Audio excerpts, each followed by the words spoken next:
It feels like Labrīt, mani mīļie, labrīt. Es gribu uzlikt kaut ko nedaudz uz savas sejas, lai es neizskatītos kā pilnīgs un absolūts zombijs. Šī nakts bija viena no tām, kad man īpaši neizdevās izgulēties. Man liekas, intereses pēc paskatījos, cik tad man ir sanācis šonakt pagulēt aplikācijā, kas ir savienota ar šo te pulksteni, un principā es esmu gulējusi nedaudz mazāk par 5,5 stundām, bet es neesmu gulējusi ne jau tāpēc, ka Emīlija cēlās. Protams, Emīlija arī cēlās, bet viņa cēlās savas 2 reizes. Tas ir tik daudz, cik viņa ceļās principā katru nakti, bet mums pāri Latvijai iet postoša vētra, līdz ar to, jā, pa nakti gan skats, gan skaņas bija ļoti, ļoti apokaliptiskas, un pēc tam, kad es Emīliju pabaroju pirmo reizi, es vienkārši stāvēju pie loga un skatījos uz šo te dabas stihiju. Teikšu godīgi, bija dikti neomolīgi. Dažs labs mums izlēma pievienoties, spēļu manēža šodien neiet īsti pie sirds, bet jā, pie kā es paliku. Ja parasti šādos laikapstākļos mēs sēdētu mājās un nebāstu ārā savus degunus, ar mēs, es domāju, es, Emīlija un Markusiņš šodien neaizgāja uz dārziņu. Mēs izlēmām, ka šādos laikapstākļos labāk, lai viņš ir mājās. Jā, ja būtu mana izvēle, es labprāt ar mazajiem susuriem visu dienu sēdētu mājās un nekur nedotos, varbūt uzceptu kādu gardumu, tad šāds plāns mums nespīd.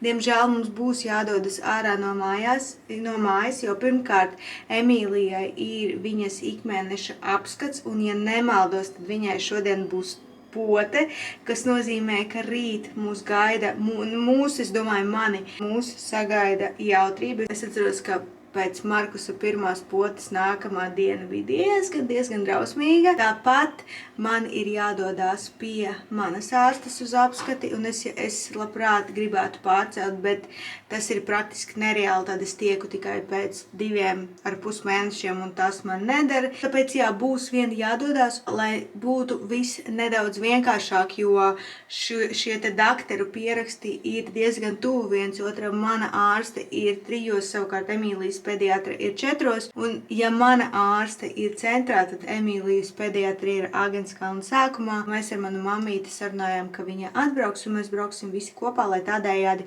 man pēc manas ārsts vēl nav jābrauc viņiem pakaļ.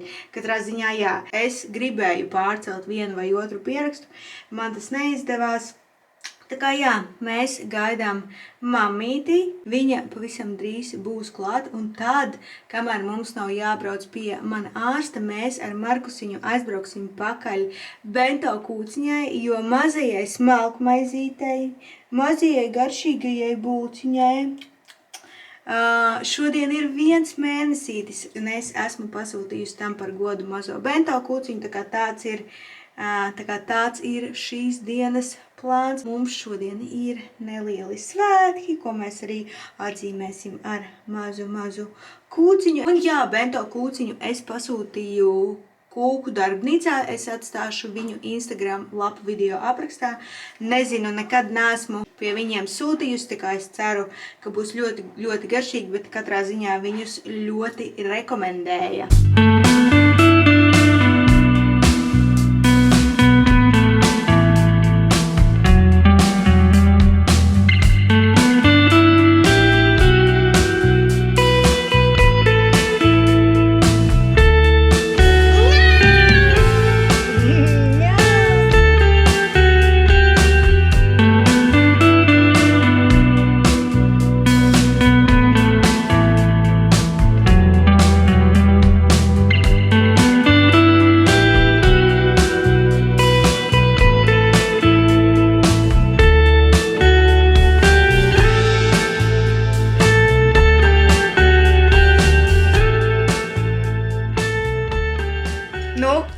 Garšīgi kūka? Ļoti garšīgi. Oh, wow! Kūka Viena no garšīgākajām manas kūkām. Tiešām. Paga, pasaki vēlreiz to. Nē, ko es neteikšu. Man kūkas negaršo. Bet tiešām garšīgi. Tiešām garšīgi. Tev vajadzētu būt kūku kritiķim, jo, ja tev kūkas negaršo, tu dod vislabāko vērtējumu, jo cilvēkam, kuram garšo kūkas... Jā, bet ja viņš dod vienmēr sliktu vērtējumu, jo kūks negaršo, nē, jā. Es vienkārši viņas jo man kaut kas viņās nepatīk. Vai nu Struktūra es tev viņas nepatīk. bērnībā atēdies. Bērnībā tu ēdi? Jā, vienmēr kūks. Man cielaviņa mīļākā kūka. Tajā laikā cielaviņa vispār bija ņem. Un družba. Družbu visi rīkā Tas tā pa kūku. Tā bija šokolādes kūka, tāda kā līdzīga cielaviņai, kur Jā, bija arī družba. šausmīgs Es deficīts. vienīgais sanāk, kurš man vienīgais, kas negaršo, ir šokolāde tumša. Jā. Man tumša arī negaršo. Kuram normāli un Medus kūka un man līdz tam bija vienmēr medus kūka. Ezīts man vēl ļoti patika. Atceries, kāda ezīts? Kāda? Ezīts. Kūka ezīts. Nu kaut ko pa zilu, es zinu, kāda viņa izskatījās. Jā. Nu, priecīgu pirmo mēnesīti. Zaķukiņi.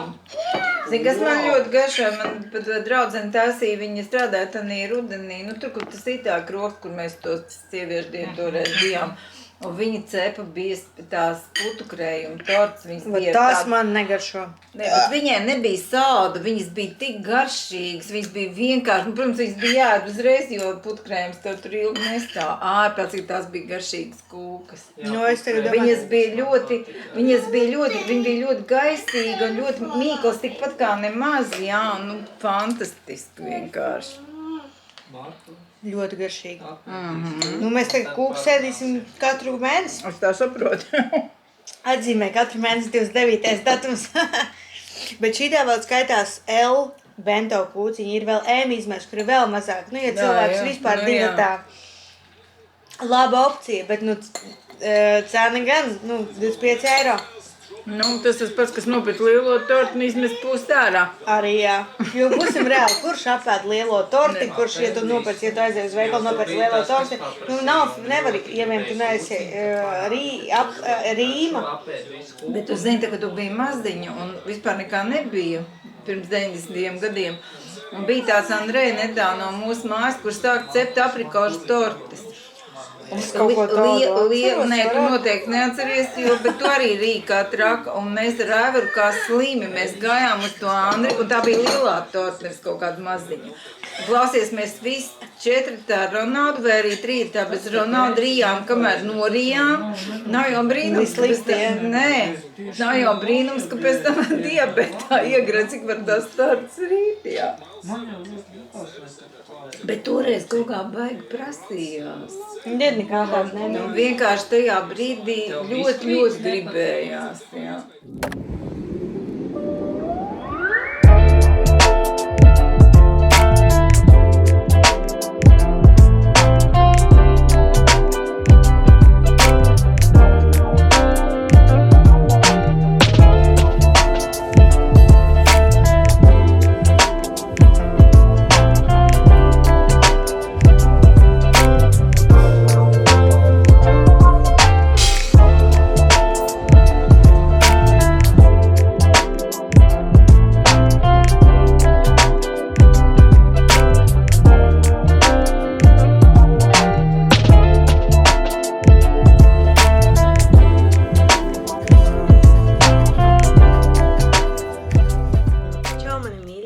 Otrdienā mēs kādu brītiņu atpakaļ atgriezāmies mājās no mūsu izbrauciena kopā ar Emīliju, no mūsu pusdienu randiņa un no manas shopping terapijas, kas pilnīgi un galīgi izgāzās, bet par to es pastāstīšu nedaudz vēlāk. Jā, Emīlija ir tepat man uz rociņām. Viņa dotajā brīdī čuč, viņa pavisam nesen aizmiga. Pēc tam, kad viņa ļoti labi paēda, mēs atbraucām mājās, es viņu pabroju no krūts. Tāpat es papildus viņai esmu sākusi dot savu atslaukto pieniņu pēc katras ēšanas reizes, un varbūt šis fakts jūs izbrīnīs. Jā, es zinu, arī es pati neesmu īpaši laimīga, bet tā kā mums vakar bija mūsu ikmēneša apskate, principā viss ir labi, viņa labi aug, attīstās. Jā, vienīgais tas, ar ko viņi īpaši nebija apmierināti, ir Emīlijas svara pieaugums mēneša laikā. Man pateica to, ka viņai būtu jāpieņemās svarā daudz vairāk. Viņa pieņēmās svarā pirmā mēneša laikā ap 600 gramiem, bet viņai būtu jāpieņemās no 800 līdz kilogramam. Līdz ar to, jā, man vakarā bija lielais mammas krēņķis, jo man visu laiku likās, ka es dodu viņai pietiekami. Es riktīgi sakreņķējos, jo es domāju, ka jebkura mamma mani sapratīs, ka tu savam mazajam gribi dot visu, kas ir nepieciešams, un es vairāk šaustīju sevi par to, kā es neredzēju to, ka viņai ir par maz, un, protams, es dalos arī ar savām ikdienas pārdomām Instagramā. Jā, padaloties ar šīm savām emocijām Instagramā, es saņēmu neiedomājumu daudz vēstules, par ko es saku paldies, kas mani patiesībā nomierināja, jo es sapratu to, ka principā katram ārstam ir savas normas un savas tabulas, kurām viņi seko, un es sapratu to, ka Emīlijas svara pieaugums, kas ir ap 600 gramiem pa vienu mēnesi, ir pilnīgi un absolūti normāls, un nekas traks nav noticis, bet, protams, tas tik un tā neatsver manu sākotnējo pārdzīvojumu par to, ka es nedodu viņai tik daudz, cik vajag. Bet jā, līdz ar to mēs izrunājām par to, kādi varētu būt potenciāli risinājumi, un mēs nonācām pie šī te risinājumu, ka es vienkārši pēc katras reizes dodu viņai ēst vēl no pudelītes, un tāpat pirms, negluži katras ēdienreizes, bet vienu reizi dienā man viņa ir jānosver un jāapskatās, cik daudz viņa sver pirms un cik daudz viņa sver pēc. Līdz ar to tā var uzzināt, cik daudz viņa ir apēdusi. Mums jau bija tāda metode ar Markusu, un viņa ļoti labi palīdzēja. Tā kā jā, tādi mums ir jaunumi.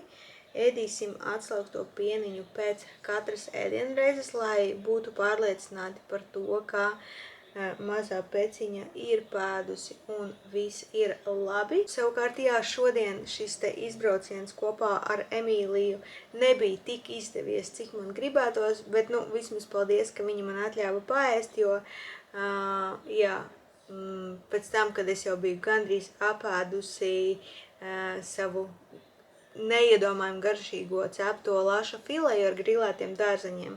Starp citu, vēl viens ēdiens mājas suši, kas ir vienkārši fenomenāli garšīgi. Jā, tajā brīdī, kad es sēdu šo te pēdējo laša gabaliņu, Emīlija sāka palikt ļoti, ļoti nemierīga, un es domāju, labi, es iešu pabraukāt pa veikaliem, gan jau, ka braucot viņa nomierināsies un aizmigs, un ziniet, ko es jums teikšu, nekā. Viņa pilnīgi un galīgi nevarēja nomierināties, mēs aizgājām uz mašīnu, es viņu pabaroju, man likās, ka tas varētu vismaz uz kādu pusstundiņu viņu nomierināt, lai es varētu paspēt iet H&M un Sinsejā un arī aptiekā, bet nekā, viņa bija ļoti, ļoti nemierīga, tāpēc es izdomāju, ka es netraumēšu savu nervu sistēmu, un mēs aizbraucām mājās, un es savu shopping terapiju atstāšu uz nākamo nedēļu. Tā mums te ir gājis pēdējā diennaktī, ja tā var teikt. Starp citu, šī te bento kūciņa, ko es pasūtīju par godu Emīlijas pirmajiem mēnesītim, bija fenomenāli garšīgi, un jūs jau redzējāt mūsu sajūsmu vakar, tā kā jā. Mēnesīts ir nosvinēts.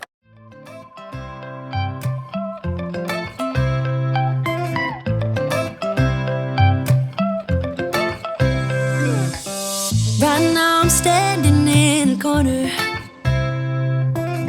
I see you from across the room. It's kinda crowded here, but I know you see me too. Everybody's singing, oh, everybody's singing, oh. I don't know what it is about you. It must be in the way you move. Just say you want me to. We got nothing to lose. You're looking so old. You're looking so old. Now I'm moving closer to you, and it's getting dark in this room. Tell me when what you wanna do. Baby, let me love you, let me love you. Let me love you, let me love you. Baby, let me love you, let me love you. Gribētos man teikt labrīt piekdienā, bet patiesībā pulkstens ir gandrīz 5:30 vakarā. Mēs pavisam nesen atgriezāmies mājās ar mēs, es domāju, es, Markusiņš un Emīlija. Es šodien viņam pirmo reizi gāju pakaļ kopā ar Emīliju. Ja sākotnējais plāns bija doties ar ratiem, tad es pēdējā brīdī izdomāju, ka laikam ērtāk būs, ja es viņu ielikšu ergosomā, jo Markus tomēr brauc ar skūteri, līdz ar to, ja Emīlija ir ergosomā, tad es esmu daudz mobilāka. Un jā, viss ļoti veiksmīgi. Man gan jāsaka, ka atnākot mājās, es sajūtos kā pēc treniņa. Bet jā, šodien rīta dienas pirmajā pusē mēs satikāmies ar Alīnu un aizgājām pusdienu randiņā. Mēs bijām aizgājušas uz jaunatvērto restorānu Limon. Jā, ja nemaldos, viņi ir atvērušies pāris mēnešus atpakaļ, un iepriekš šajā vietā bija restorāns Dart. Ja jūs man sekojat jau ļoti ilgu laiku, jūs zināt, ka tas ir viens no maniem mīļākajiem restorāniem, jo tur bija ļoti garšīgi par salīdzinoši adekvātām cenām. Es nedaudz bēdājos, ka viņi aizvērās ciet, bet es zinu, ka Darts vēl ir Rīgā plazā, tā kā, ja man ļoti gribēsies aiziet uz Dartu, tad es zināšu, ka es varu aizbraukt uz Rīga plazu. Savukārt, jā, ko es varu teikt par restorānu Limon, viss bija ļoti garšīgi, ļoti skaists interjers, visur citroni, es Emīlijai uzvilku kleitiņu ar citroniem, tas likās ļoti piemēroti. Jā, es ēdu 8-kāji, Alīna ēda brušetas ar lasi, viss bija ļoti garšīgi. Pēc tam mēs paņēmām desertiņā citronu sorbertu, kas arī bija super garšīgs un tieši tas, kas vajadzīgs. Jā, pēc tam Alīna mani palaida nelielā brīvsolī uz pusstundiņu, viņa aizgāja pastaigāties pa centru ar Emīliju, es savukārt pastaigāju pa veikaliem, es atradu ļoti skaistu kleitu veikalā and Other Stories, kas, manuprāt, bija tādā Kerijas Brečos stilā no Sex un Lielpilsēta, bet pēc tam es domāju, kur es iešu ar tādu kleitu, man pat nav īsti kur iet. Tā kā jā, es pat nesāku mērīt, un pēc tam es iegāju H&M, jo man vajadzēja nopirkt mājas bikses un krekliņus, to es nopirku, bet to es jums nerādīšu, jo tas nav interesanti. Savukārt, jā, man bija neliela vilšanās saistībā ar citām drēbēm, kuras es uzmērīju. Ne jau tāpēc, ka drēbes nebija skaistas, bet tāpēc, ka uz manis vēl dotajā brīdī viss diezgan dīvaini sēž. Es esmu kaut kur starp M un S izmēru, līdz ar to, jā, S izmērs man izskatās dikti apspīlēts un tas nav skaisti, savukārt M izmērs man ir bišķu pa lielu. Es sapratu to, ka man dotajā brīdī nav īsti jēga neko pirkt, man drīzāk vajadzētu pagaidīt, kad man nokritīsies vēl nedaudz svars. Turklāt tuvojas rudens un vasaras drēbes nav jēga pirkt. Īsnībā ir jāsāk skatīties jau rudens kolekciju virzienā, bet es neko tādu vēl pagaidām veikalos neredzēju. Un jā, pēc tam es atbraucu mājās, parediģēju kontentu un devos pakaļ mazajam runcim. Bet jā, man jāsaka, ka es pēdējās 2 dienas esmu tāda nedaudz sapīkusi un esmu savā labākajā omā, un tas ir saistīts ar mājas būvniecību. Es esmu sapīkusi un neesmu omā, tāpēc, ka mums jau kuro reizi tiek uzdoti papildus jautājumi, tiek pieprasīta papildus dokumentācija vai tiek pieprasīta kaut kādi papildus labojumi. Es vienkārši nesaprotu, kāpēc to visu nevar pieprasīt uzreiz un kāpēc tas viss tiek tik ļoti vilkts garumā. Jo es domāju, ka ja jūs esat saskāršies ar mājas būvniecību, jūs zināt, kā tas ir. Ja tiek pieprasīti kaut kādi labojumi vai papildus informācija, tiek dots konkrēts datums, līdz kuram tu to vari iesniegt. Pat ja tu to iesniedz nākamajā dienā, viņi visus labojumus un jautājumus un korekcijas izskata 30 dienu laikā. Un nav tā, ka viņi šos dokumentus izskata ātrāk. Viņi principā velk līdz pēdējiem brīdim un tad atkal pieprasa kaut ko jaunu. Un līdz ar to, jā, es esmu nedaudz sapīkusi par to, ka mums bija jāsāk būvēt māja jau maija beigās, ir augusts un mēs pat neesam sākuši. Tā kā jā, es nedaudz pārdzīvoju par to, ka mēs nevaram īsti sākt un viss velkas garumā, visi ir uz zemā starta un visi gaida, kad mēs beidzot dosim zaļo gaismu. Kajā es esmu nedaudz sapīkusi dēļ tā, gribās jau sākt, gribās redzēt, kā process ir sācies, bet no otras puses laikam jau labs nāk ar gaidīšanu. Bet jā, mēs gaidām mūsu mīļo tēti no darba. Man piektdienas vakari ir vieni no mīļākajiem vakariem, jo piektdienas vakaros es negatavoju, bet mēs pasūtam kaut ko no kaut kurienes. Es gan īsti nezinu, ko es šodien gribēšu, bet es domāju, ka es pielāgošos familijai.